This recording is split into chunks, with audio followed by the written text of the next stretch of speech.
जब सृष्टि का अंत होगा, जब काल स्वयं भयभीत हो जाएगा, जब समय रुक जाएगा, तब भी जो अडिग, अचल और अमर रहेंगे वही हैं महाकाल। भारत की पावन भूमि उज्जैन में स्थित महाकालेश्वर मंदिर केवल एक तीर्थ नहीं, बल्कि यह समय पर विजय का साक्षात प्रतीक है। यहाँ भगवान शिव कालों के भी काल बनकर विराजमान हैं। यह वही स्थान है जहाँ शिव शंभू हैं, शिव दक्षिणमुखी हैं और जहाँ मृत्यु भी प्रवेश से पहले कांपती है। आज की यह कथा केवल एक पौराणिक कहानी नहीं, बल्कि उन रहस्यों का उद्घाटन है जो आज भी वैज्ञानिकों, साधकों और भक्तों को चकित कर देते हैं। तो आइए इस दिव्य यात्रा पर, जहाँ काल झुकता है और भक्त अमरता का अनुभव करता है, शुरू करते हैं अपने वीडियो को। भारत में भगवान शिव के 12 ज्योतिर्लिंग हैं, परंतु महाकालेश्वर उन सभी में सबसे अलग है, क्योंकि यह एकमात्र दक्षिणमुखी ज्योतिर्लिंग है। यह स्वयंभू है, किसी ने स्थापित नहीं किया। यहाँ शिव शमशानवासी स्वरूप में पूजे जाते हैं और यहाँ की भस्म आरती पूरे विश्व में अद्वितीय है। शास्त्र कहते हैं, महाकाल नमस्कृत्यम ना पूर्जनम विद्यते। जो महाकाल के दर्शन कर लेता है वह जन्म मरण के बंधन से मुक्त हो जाता है। महाकालेश्वर की उत्पत्ति की एक पौराणिक कथा जो बहुत ही प्रचलित है। राक्षस, दूषण और उज्जैन की पीड़ा। प्राचीन काल में उज्जैनी नगरी अत्यंत समृद्ध थी, परंतु उसी समय दूषण नामक एक भयानक असुर ने पूरे क्षेत्र में आतंक मचा रखा था। वह ब्राह्मणों को मारता, यज्ञों को नष्ट करता और शिव भक्तों को यातनाएं देता। शहर के लोग भय से कांपते थे, परंतु फिर भी वे भगवान शिव की आराधना करते रहे। बालक चंद्रसेन की भक्ति। उसी नगर में एक बालक चंद्रसेन था जो प्रतिदिन शिवलिंग की पूजा करता था। एक दिन दूषण ने उसे देख लिया और क्रोधित होकर कहा, इस बालक को मार डालो।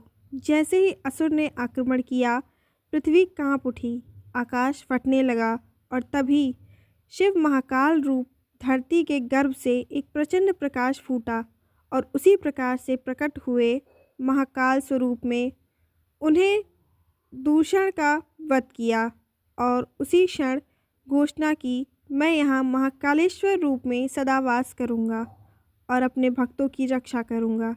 यही वह क्षण था जब यह ज्योतिर्लिंग स्वयंभू रूप में स्थापित हुआ।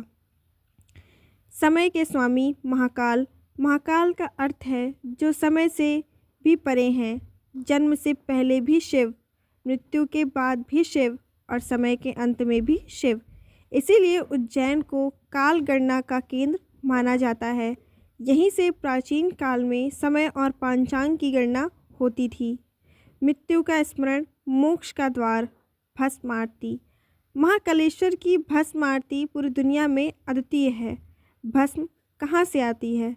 परंपरा के अनुसार यह भस्म शमशान से लाई जाती है, जो जीवन की नश्वरता का प्रतीक है। अर्थात जो भस्म बनना है उसी से भगवान की पूजा होती है।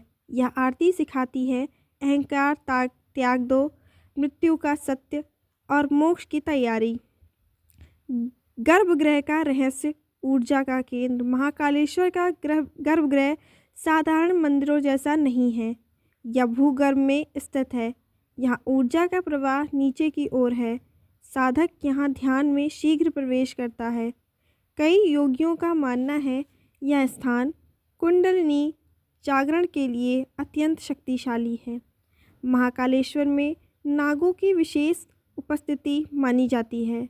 शिव के गले में वासुकी, मंदिर परिसर में नाग आकृतियाँ और नाग पंचमी का विशेष महत्व है। नाग यहाँ ऊर्जा रक्षक माने जाते हैं। वैज्ञानिक दृष्टि से आधुनिक वैज्ञानिकों ने पाया, मंदिर क्षेत्र में चुंबकीय क्षेत्र अधिक है। ध्यान करने पर मस्तिष्क तरंगें शांत होती हैं।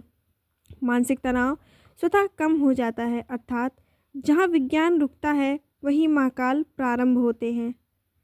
शास्त्र कहते हैं, अकाल मृत्यु का भय समाप्त हो जाता है। काल सर्प दोष की शांति हो जाती है, रोग शोक और संकट से मुक्ति मिलती है और अंत में मोक्ष की प्राप्ति होती है।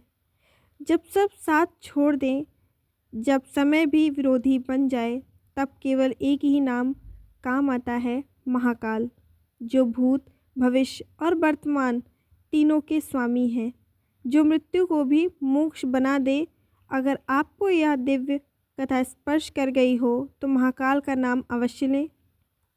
इस वीडियो को मैं यहीं पे समाप्त करना चाहूँगी। अगर आपको इसी तरीके की वीडियो और चाहिए तो कमेंट में जय महाकाल ज़रूर लिखिए, और आगे आपको कौन सी वीडियो अच्छी लगेगी, किस बारे में आप जानना चाहेंगे, कमेंट में ज़रूर लिखिए। तब तक के लिए जय महाकाल।